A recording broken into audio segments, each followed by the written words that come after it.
Most people spend their whole life dreaming about the moment everything changes overnight. By the end of this, you'll understand exactly why the ones it actually happened to never talk about it. It's 6:47 a.m. on a Tuesday. Your phone alarm has gone off 4 times already. You silence it a 5th time, rolling into a pillow that smells faintly like last week. The ceiling fan clicks every 3rd rotation. You've counted it 1,000 mornings. You know this ceiling better than you know your own future. Your checking account reads $214.83. Rent is $1,100, due in 9 days. You have a notification from your landlord at 11:34 p.m. last night. Just a reminder, no grace period this month. You don't get up right away.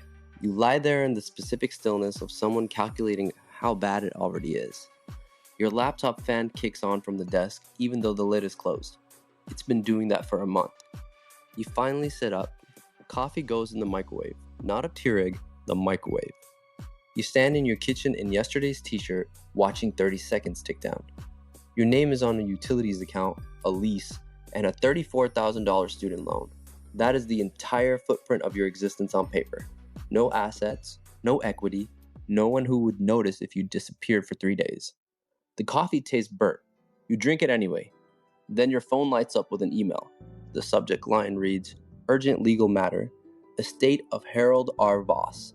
You almost scroll past it. You think it's a scam, but the sender is a law firm, Greaves, Holloway, and Mish, LLP, with a New York area code and a 212 number embedded in the footer. You Google the firm, it's real. It's been real since 1987. The email is 3 paragraphs. It says Harold R. Voss, age 91, died 14 days ago in a private residence in Zurich. It says he had no living family. And it says in the 2nd paragraph that he has named you specifically, full legal name, social security number partially redacted, as the sole beneficiary of his estate. You read the number twice, then a 3rd time. $1,240,000,000,000. You set your coffee mug down so slowly it doesn't make a sound. The first call with the attorneys takes 47 minutes. You sit in your car at a parking lot for the entire call because you don't want your roommate to hear. A man named Gerald Holloway speaks in the measured cadence of someone who has delivered extraordinary news before and is unbothered by your silence. He explains the estate is held across 17 countries. He explains there will be a verification process, biometrics, identity authentication, a legal transfer period of 90 days. He explains that during that period, a provisional liquidity account will be established in your name, accessible by wire. How much will be in the provisional account, you ask? There's a brief pause. 200 million, Mr. to cover operational costs and personal expenses during the transfer. You say nothing for 11 seconds. He mistakes it for a bad connection and says, "Hello?" You say, "I'm here."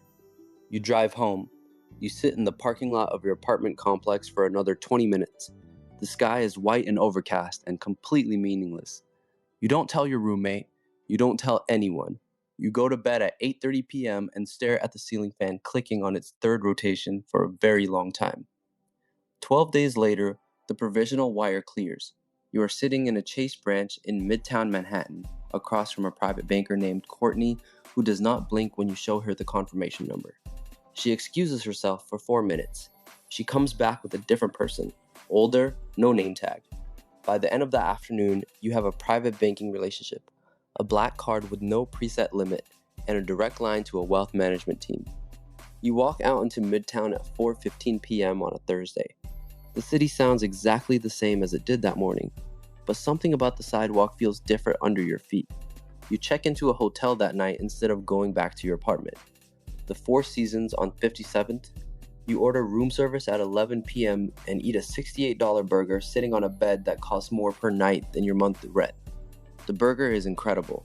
You eat half of it and leave the rest. That's the first thing you notice. You leave the rest. A month ago, you would have finished every fry. Now you push the cart toward the door without thinking. And something in your chest shifts, quiet as a door closing. Week 3. You've moved out of your apartment via a single phone call to a moving company. You didn't negotiate the price. You didn't ask what it was. You own a floor of a building on Central Park West now, not renting, own. The broker called it a lateral move for someone in your position. You have 4 attorneys, 2 financial advisors, a personal security consultant, and a woman named Diane who manages your calendar and doesn't ask questions. You have spent $4.2 million in 21 days. On what, exactly, is harder to track than you expected. Your old friends text sometimes. Marcus sends a meme on a Tuesday. Your college friend Priya says, "Heard you moved? Are you okay?" With the question marks suggesting she already senses something strange. You respond to both with something breezy and one sentence long. You don't call back. The full trillion transfers in stages over 90 days, as promised. The final tranche, $440 billion, arrives on a Wednesday. You don't notice until Diane mentions it on a Thursday morning briefing. "The final estate transfer cleared yesterday," she says. You nod and ask about your lunch reservation. But here's the thing, no one tells you about holding $1 trillion. You don't feel rich, you feel watched. Month 2. The first government inquiry arrives. Not hostile, framed as routine. A Treasury contact reaches out through your legal team. They have questions about Harold Voss, about the source of the estate's funds, about the 17-country structure.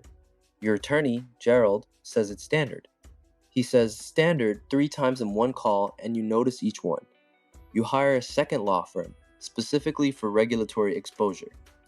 Then a third for international tax. You now have 31 people on your payroll whose only job is to answer questions about your money. You don't sleep well anymore, not because of guilt. The money is legally yours, the courts confirmed it, but because you've started to understand something no one told you. When you have this much, everyone is looking. The government, the press, the people who knew Harold Voss. There are 12 journalist inquiries your PR team has blocked since week 4. There are 2 foreign intelligence bodies. Gerald mentioned them once and immediately moved on. You sit in your office at 2 a.m. on a Tuesday. The city below you is a grid of lights that goes on forever. You have a glass of $4 $200 bourbon, and you can't taste the difference between it and the bottle you used to buy for $19. Your phone buzzes. It's a number you don't recognize. You let it go to voicemail. There is no voicemail. You stare at the number for a long time. You think you're in control. You have absolutely no idea what's already been set into motion. Month 4. You stop going out. Not because you can't. You own a helicopter now, practically speaking. But because every restaurant, every event, every public appearance is a negotiation. Who knows you'll be there? Who's taking photos? Is that journalist from the Post who's been sniffing around the Voss estate on the guest list? Diane schedules things and you cancel them. You've canceled 14 things in the last 3 weeks. She doesn't push back. That's what you pay her for. Marcus stops texting around month 3. Priya sends one more message in month 4. I feel like I don't know you anymore, lol, with the lol doing a lot of emotional heavy lifting. You type 4 different responses. You send none of them. You close the app. Your security consultant, a former Secret Service agent named Torres, does a sweep of your apartment every 72 hours. You asked him once if that was necessary. He said, "For someone in your position, it's the minimum." You haven't asked again. You are surrounded at any given moment by between 6 and 14 people, attorneys, advisors, security, staff. You have not had an unmonitored conversation in 2 months. And here's what you realize at 3:17 a.m. on a Friday night, staring at your own reflection in a floor-to-ceiling window. You are completely alone. You're watching this right now, thinking you'd be smarter. You think you'd set limits, protect your friendships, stay grounded. That's exactly what you told yourself before the money landed. And yet, here we are, together in the dark of your apartment at 3 a.m. If you want more of these, hit subscribe, because the next one goes somewhere you won't expect. But back to you. Back to the window. Back to the reflection that looks like you but moves half a second too slow. Month 6. Something surfaces in the Voss estate documentation that your third law firm, the international tax team, flags on a Monday. Harold Voss, it turns out, was not simply a wealthy recluse. He held financial instruments in 4 countries currently under sanction. The estate passed through those instruments on the way to you. On paper, the transfer was clean. Gerald says so, the court said so. But there is a federal investigator now, not a Treasury contact, a specific named agent. Your legal team has her name, her field office, her caseload history. Gerald calls it a formality. He has now said formality and standard a combined 19 times across your calls. You are counting. The investigator wants a voluntary interview. She frames it as informal. Your team says don't go.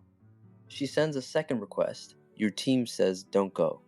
Then the third request comes on a Thursday morning and it is no longer a request. Diane puts it on your desk without a word and closes the door behind her. You sit with the subpoena in your hand. It's paper, actual paper, and it's light in a way that feels wrong for something this heavy. The fluorescent glow of Midtown presses through the glass. Your bourbon glass is empty. You don't remember drinking it. $1 trillion cannot fix this. $1 trillion is, in a specific and nauseating way, the reason for this. The interview is on a Tuesday.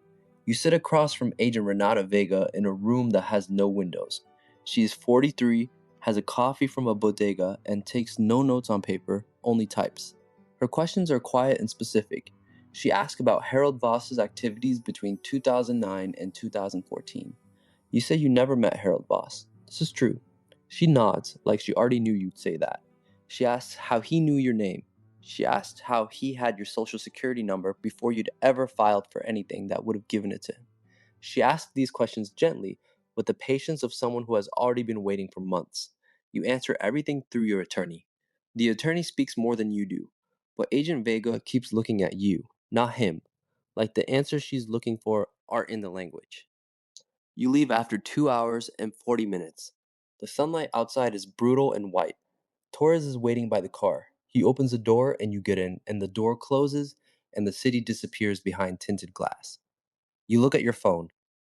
$1.24 trillion sitting there. Numbers on a screen.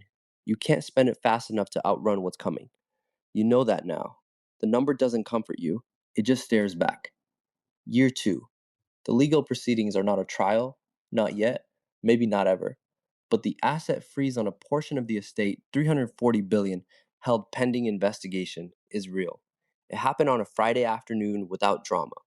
Gerald called at 4:55 p.m. and used neither standard nor formality. He just said, "We need to talk about the order. You still have $900 billion. You want to laugh at that sentence. You try to, once alone in your office. It comes out wrong. Priya got married in March. You saw it on Instagram. You weren't invited. You don't blame her. Marcus works at a startup now, you think. Or maybe he left the startup. You genuinely don't know. The last real conversation you had with him was 14 months ago. You have a therapist now, vetted, NDAs signed, meetings conducted in a skiff adjacent space Torres helped arrange. She says things like, "What would it mean to feel safe again?" You stare at her and genuinely cannot answer. Your face is in the news sometimes. Not front page, not viral, just a background presence in financial journalism. Mystery heir to Voss estate still under federal scrutiny. The $1 trillion question: who was Harold Voss? You don't read them. Diane confirms they exist. That's enough. The thing about Harold Voss is that the more the investigators dig, the less they find. Not because he was clean, because he was extraordinarily careful. He spent 91 years being extraordinarily careful, and he left everything to you. Someone he never met. Someone with a $214.83 checking account and a clicking ceiling fan. Your legal team has theories: a clerical error, a misfiled document from a trust he restructured in 1998, the possibility that he confused you with a relative who died decades ago. But the simplest theory, the one Agent Vega has never said out loud, but that you've seen in the way she looks at you, is this: Harold Voss knew exactly what he was doing. He knew exactly what inheriting this would do to you. He'd watched it happen to others, and he wanted to see if you were different. You're not different. No one is different. It's 4:00 a.m. now. You're in the same office, same glass, refilled, same city below, same grid of lights. You still have more money than most countries. You have 31 lawyers, a security detail, a private chef who comes 6 days a week, and a therapist who asks what safety means. You have not laughed, actually laughed, the kind that surprises you, in 11 months. You cannot tell you which thing you miss most: Marcus's dumb Tuesday memes or the feeling of checking the price tag before you bought something. The ceiling fan in your old apartment clicked every third rotation. You knew that ceiling better than you knew your future. Now you know your future. It stretches out like the grid below you, lit, infinite, utterly gridlocked. The money is real, the walls are real. The loneliness is a specific and practiced kind now, structured, almost architectural. Harold's boss is dead in Zurich, and you are alive in Manhattan, and neither of you got what you wanted. You pour the rest of the bourbon down the sink, not because you're taking a stand, just because it tastes like nothing. You are not a mastermind. You're just a ghost haunting your own life.